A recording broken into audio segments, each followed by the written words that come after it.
All right, welcome to part 3 for lesson 1, really I guess section 1, vectors and linear combinations. We're going to be looking at the fourth key idea, but we're actually going to look at that at the very, very end. What I would like to do is kind of go back and review really the end of the previous video, looking at linear combinations, but looking at them in terms of more generalization to really identify those key words again of linear independence and really kind of highlight that, especially through these 3 ways, because one of the big questions that we kind of asked at the end was, okay, well, if we can solve for a point using that process of elimination, like what happens if elimination fails? Like, is it possible for that to fail?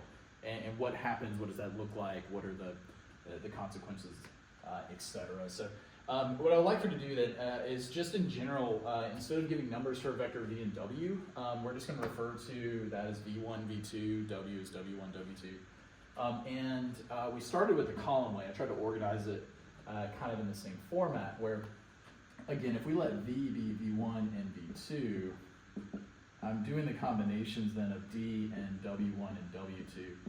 And trying to form these combinations to create a vector b where I have b1 and b2 in terms of my columns.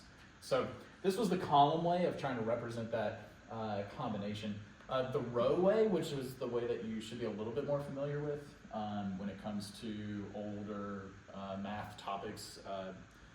Specifically, I don't know if you've done any systems of elimination and multivariable, but definitely pre-cal, algebra 2, you start to really kind of see, in algebra 1 even, see this written in terms of the row way, where I'm going to literally look across the rows and say, okay, well, C times V1 plus D times W1 is equal to B1, and I'm going to express that like we did with the numbers.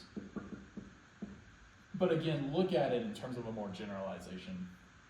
And so the second row would result in my second equation, CV2 dW2 is equal to then B2. And so this was the row way of looking at the problem.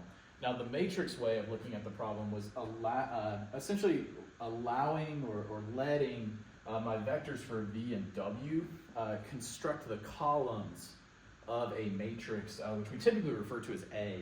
And so that would look something like this: V1, V2, W1, W2.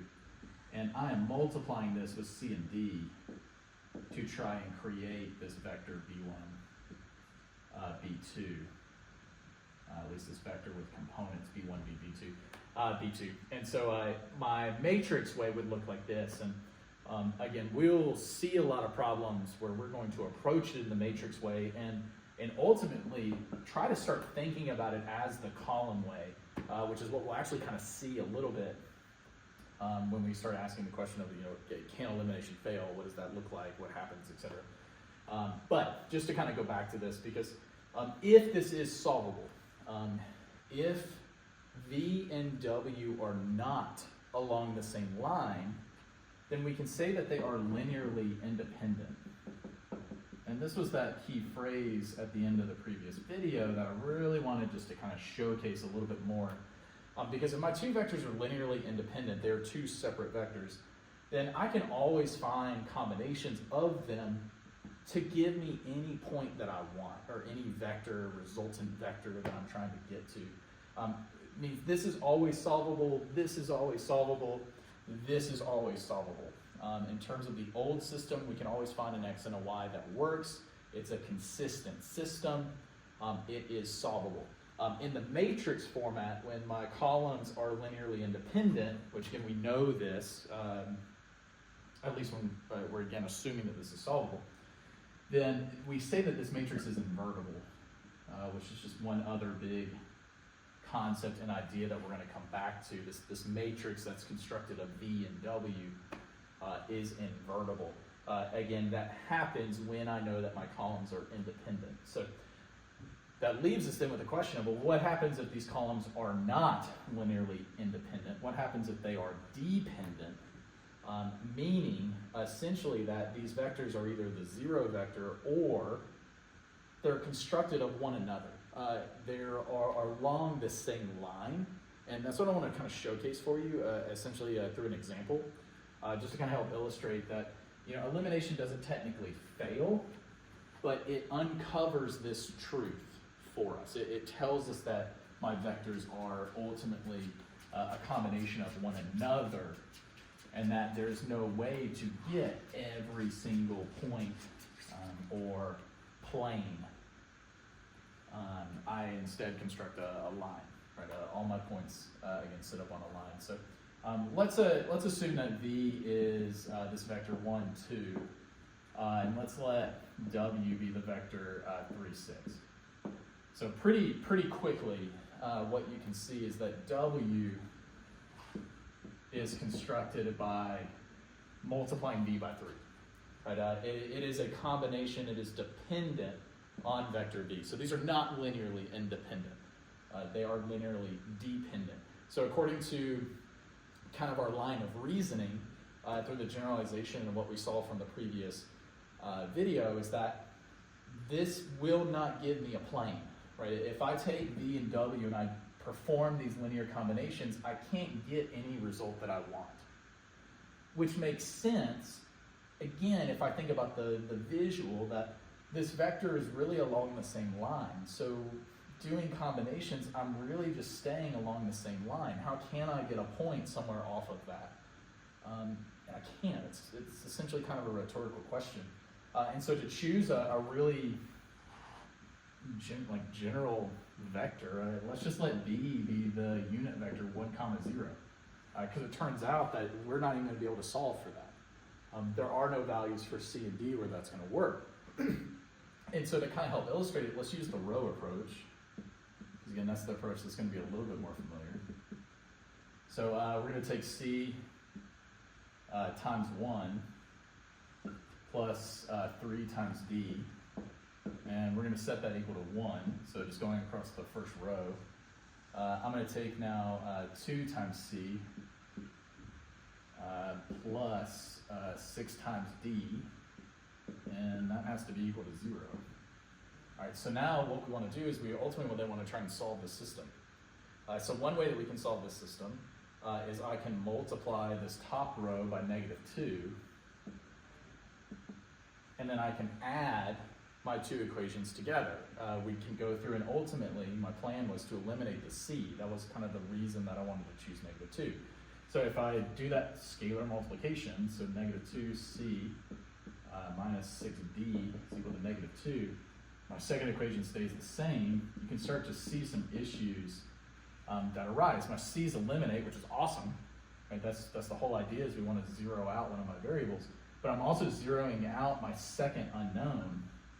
So my left-hand side of the equation results in 0. Well, the right-hand equation doesn't zero out. I'm left with -2, and I get then this inconsistent solution. It's nonsense. Right? What that is telling us, and what you can kind of recall from Algebra 1 and Algebra 2, is that there is no solution. There is no C and D that I could choose here that would ever result in this vector. I cannot take any combination of these two and get to this point. And so we say then that these two vectors are linearly dependent. And again, one of the proofs in terms of the column aspect is that this vector times 3 gives me this vector. This is a scalar of this one, or a combination of just this vector that comes before it when we do the columns. And so again, the idea is that elimination doesn't really fail, right? Elimination works, but what doesn't work is essentially the final answer and the result that we get, and what that is telling us. And so if you think back, again, 0 is equal to 0 tells me something really particular. 0 is equal to something non-zero tells me this. D is equal to -2 gives me a final solution, which is what we had in the first example. But here, this again is just a prime case of this. Now, moving a little bit more into kind of that fourth key idea question, and really where we'll kind of round out our final discussion of vectors and linear combinations, is what happens if we increase the dimension, but I still only have 2 vectors. We don't change the number of vectors that we're starting with. And if I do combinations, then what does that mean?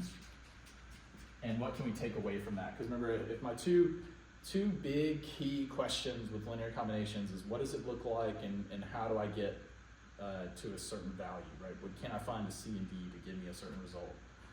And so if I have 3 dimensions, so let's let V be the vector 2, 3, 1, so 3-dimensional vector. Let's let W be the vector 1, 1, 0. If I only have these 2 vectors and I want to linearly combine them, specifically along this format of C times V and D times W, what I get is vectors that would have to be in this format. That would have to be 2 times C plus D times 1. That's what that first component would have to be. The second component would have to be the form 3C plus 1D. And then the final component would have to just be C, because D is being multiplied by 0, so I'm not even going to write it, I'm just going to leave it as C. So any combination I do has to be of this format. Well, what's really fascinating is that if I wanted to even just try to create the 1, 1, 1 vector, there are no combinations that would give me this vector. So the takeaway then is that in this 3-dimensional space, 2 vectors is not enough to give me every point in R3. In other words, in my 3-dimensional space, this is not enough. Essentially, if I'm in 3-dimensional space, I need a minimum of 3 vectors. So the grand takeaway that we'll kind of see is that if I'm in n-dimensional space, right, R to the n, which is kind of hard to comprehend, but if you were to think about a list of 20 items, 20 components, 20th dimension, I would need at least 20 vectors if I want to be able to plot every single thing. So what do I have then? Right, in R3, if I can't hit this point, then what are these 2 things actually doing? And the idea is that they're actually creating a plane in 3D space. Now remember, a plane is just a 2D sheet of paper in real space. And so I think this is where it can get really kind of fascinating, because imagine if I was to take vector V and take vector W and do any linear combination of them that I want, imagine that every single result would be on this board. That means if I was to fold this board over, there's no combination that could put me on this board, because every combination is keeping me right here. And that's because I'm only living in 2 spaces. This is giving me 1 line in 3D space.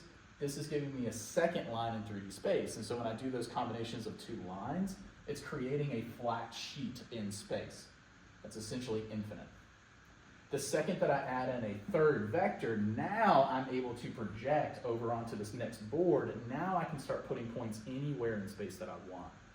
So it is very similar to if in your room, if you were to take your sheet of paper, your computer screen, that is the result of 3-dimensional vectors, but only 2 of them.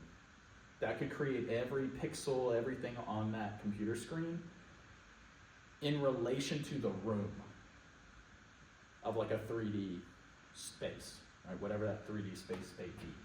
And so takeaway then is if you have a lower number of vectors than dimension, it is impossible to get every point in that dimension. You have to have at least that many vectors. So if you recall, when we were in 2 dimensions, then I need at least 2 vectors. If I only have 1, that will only ever create a line in space, right? I need a second vector if I'm going to be able to get to any point. And so if I want to essentially have the best 3 vectors that are independent, we use the unit vectors. And so the unit vectors for a 3-dimensional space are I, J, and K, which should be familiar. That is I, this is J, and this is K.